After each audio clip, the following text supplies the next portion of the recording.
keep in mind, the shopping center designation or the commercial center designation covers a pretty large area. If you look at your land use map, which is included in your packet on page 24.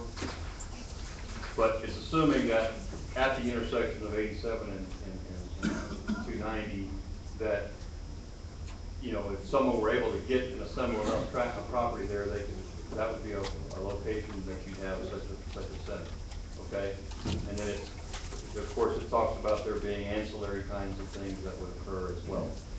This particular tract in itself wouldn't be large enough, obviously, to handle a large commercial center. It's only, like I said, it's about almost 4/10 of an acre. But given its proximity to the commercial zoning to the south, the post office, which is immediately to the west, it's actually the detention pond portion of the post office is to the west.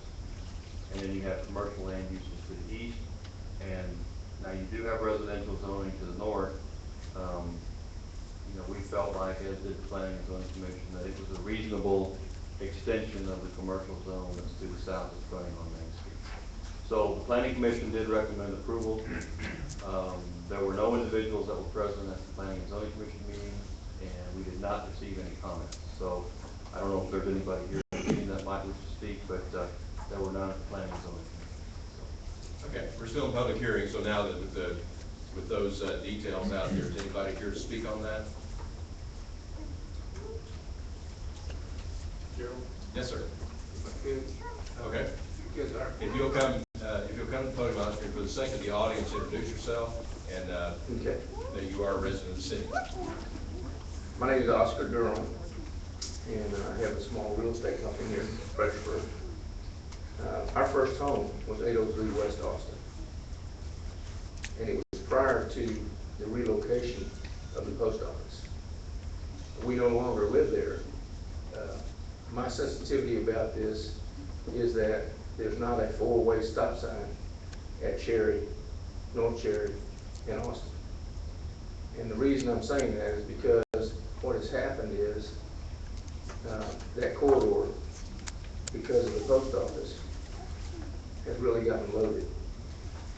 And so I think as you proceed with this, and I don't know anything about what Mr. Painter has designed, and goes with Brian, so I'm not up to speed on this, but I would interject that I think for safety concerns that you might want to consider a four-way stop at Austin North Cherry.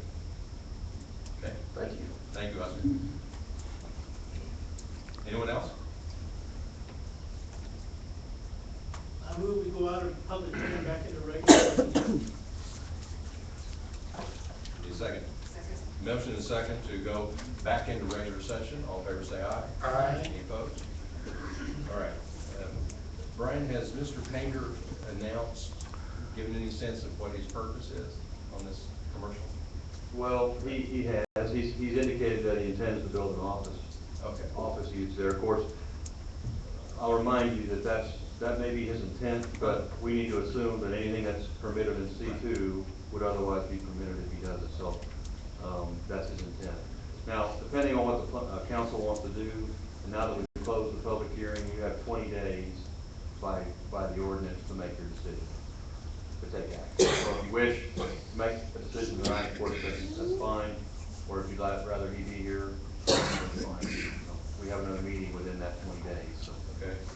There was no objection from surrounding areas. That's correct. We did send out notices to by ordinance to people within 200, or property owners within 200 feet of the property, and we received no comments for or against the proposal. I had some questions for Mr. Painter, but with him not being here, I'm a little reluctant to move forward without having some more information from him as to his direct intentions. Although we do have staff recommendation. What's concerning you about the possibility of what? Well, I mean, there's just a big question mark. We don't know exactly. I know Brian has given us an idea of what he thinks, but without Mr. Painter here, there's really no understanding of what his full intentions are. It makes me a little uncomfortable without having that. Well, does it make any difference that the commercial designation is going to restrict it in certain areas anyway? I mean, can't put up a circus or anything. No, no, of course not. But if you look at the map, this is gonna be an extension of the C2 into the residential zone there beyond where the other line is drawn along that road, along 87 and 290. And it just, if his intention is an office building, that's fine. And I'm not saying that there's anything specific that I would be against. I just would like to hear from him directly. Since this is his request, this isn't a staff recommendation, Brian, this is just something that he generated, is that correct? Yes, he initiated it. Okay, so without it being something that we did as a staff recommendation, I just would like to hear from him before we move forward on it. Okay, well, noted, Scott, does it make any difference that P and Z's heard it fully and approved it? In other words, Yeah, they've run the ball with that and determined that, whatever, even what his proposed use is, office or whatever, they would approve it unanimously. Is that? No, Does that satisfy? that You definitely still wanna talk satisfies me. about it? I would prefer to, but I have no problem with us moving forward. Great. What about parking? Is that an issue over there? You know, I've had some people talk to me who abut that residential area over there, especially in the historical area, and they get concerned about the businesses parking up and down the street in the historical residential area. Is that any kind of concern right now, Brian, on that K Street, if he did a park, office building? Well, the historical district doesn't extend that far to the west. I know, but, I switched gears on you. I was talking about closer in, but it's the same kind of thing where there's some businesses right there on Main, and their employees and customers are parking on Acorn, I think it is. I'm sure you know the issue. Well, there is certain circumstances in town where the specific problem that you're talking about is kind of an inherent problem in the kind of use that they have there. Even though it's a permitted use and they've got some parking on site, it's not adequate for their use. Yeah. You know, if you go closer into town, when you do get into the historic district, we have a special exception where if you're between Milam and Washington, Austin and San Antonio Street, you don't have to provide parking at all. Oh. If you, depending on irregardless of what your use is, you're exempt from providing on-site parking. Okay. But, you know, I guess we always hear that some parking problem is a good thing, but we haven't seen it go that far out. I mean, there are some uses that become, you know, when they change over to a use that typically requires a lot more activity, like a restaurant. Yeah. So the restaurant is very difficult to park for. I mean, you can apply the code, but it's rarely enough, Right. depending on what your activity level is. So I could only say that if he decides to build a commercial business there, he would be obligated to provide parking on Right. site Right. within his property to provide for business. Do you recall that being brought up in the petition to the P and Z? Did anybody ask about parking? No. Okay. Is that not unusual Well, for this kind of request? I don't think it's unusual only because it's something that they would have to provide. Okay. And they understand they do. He understands, well, he's been told that. Okay. You can assume that he knows, but, he hasn't told. Okay. Any further questions for Deliberation Council? Take a motion. Based on planning and zoning's recommendation, I move that we approve the request as presented. I'll second. Motion and second to approve this request. Any further discussion or questions? All right, all in favor say aye. Aye. Any opposed? All right, Mr. Painter has his request. Thank you. Okay, oh, that was number 5, sorry. I do that a lot. I jumped to number 5 and did that instead of announcing that it was a separate agenda item, but we just did that. All right. No, that's what I said. Oh. That's what we just voted on, and I forgot to announce It it, says receive recommendations and consider adopting ordinance. which you just did. Yeah, I did. Okay. Thank you. I'm sorry, folks. I'll get back to it. I promise I'll get better at remembering how the agendas thing work. All right, number 6 is to consider an ordinance denying application to increase rates submitted by Atmos Energy Corporation. Pat, will Pat, okay. Yeah. The city manager's going up. Okay, Pat. Gerald, you read that very well. And y'all have, most of you been through this before, the way these things work in the city is the regulator first entries in these gas increase cases. And so, back in January, Atmos Energy did file another rate case after just having completed the last rate case. I'm sure you remember that. And the way they work is that, they come to the city, and if we don't just automatically approve their rates, we have to study the rates and show, make our own mind up as to whether they seem reasonable or not.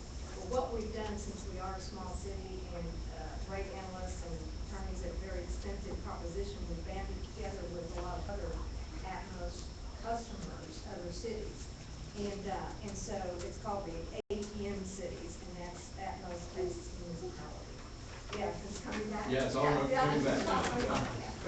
And so, they have, done some, work on the rates and have determined, that they do feel like the rate increases are not warranted. And so it's facing us today to go ahead and deny them so that it will get appealed, to the Public Utility Commission, and then that's when the rates will get thoroughly vetted. And if you do have the background in your packet, but just to state, what we're looking at here, residential customers would see a 13.6% increase, and commercial customers would see a 6.69 increase, industrial customers 14.22 decrease, and rate T transportation customers would see a 14.22% decrease.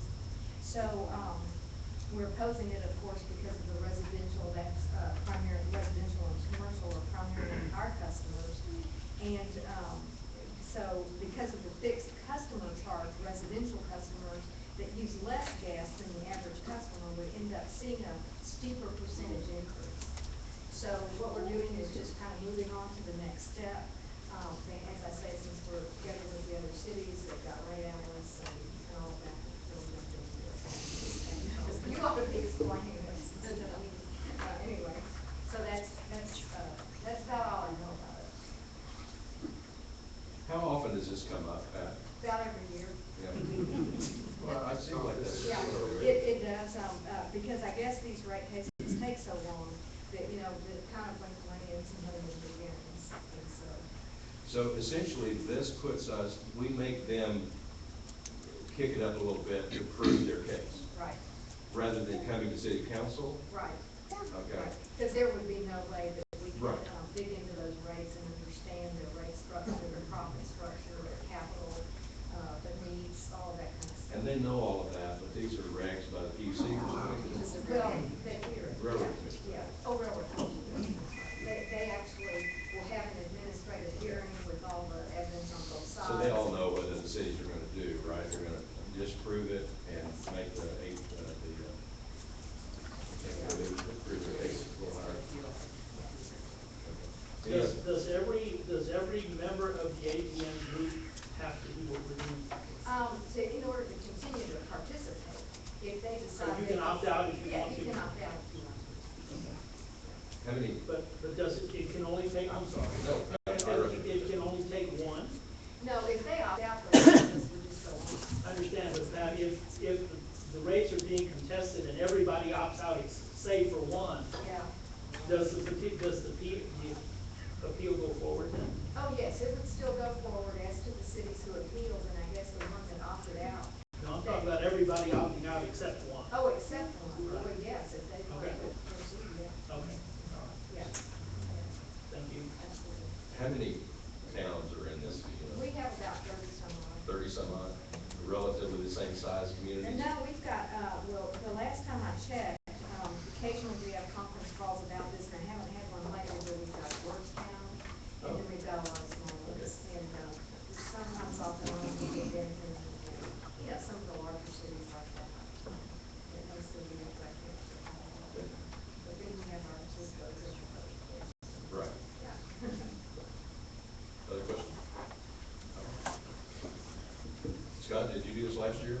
I mean, earlier this year? We did this earlier.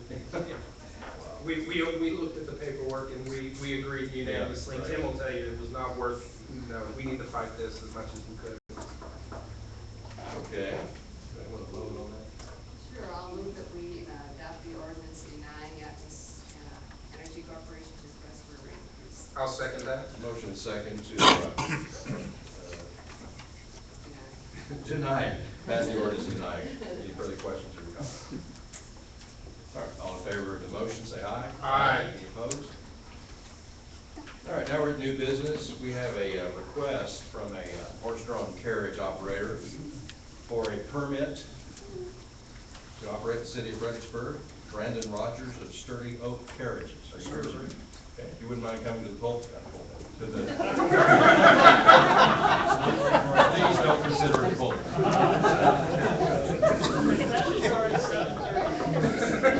I thought I had this down. Welcome. Thank you.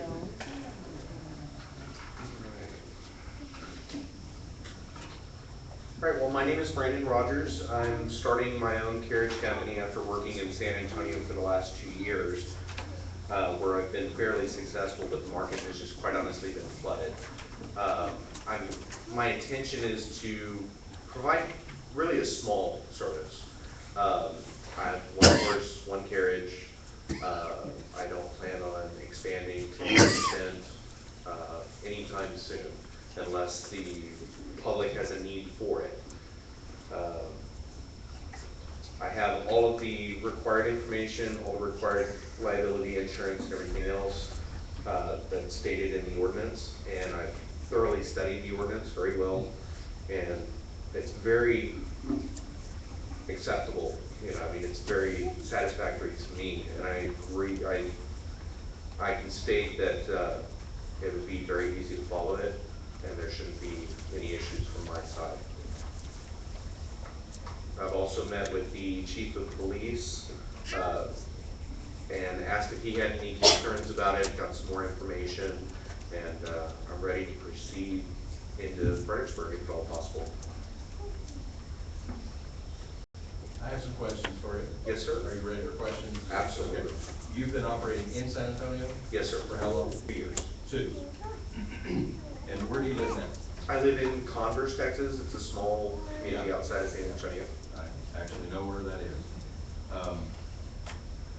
How are routes decided for something like this? Chief, are you here? Do you know, how are routes decided for these services?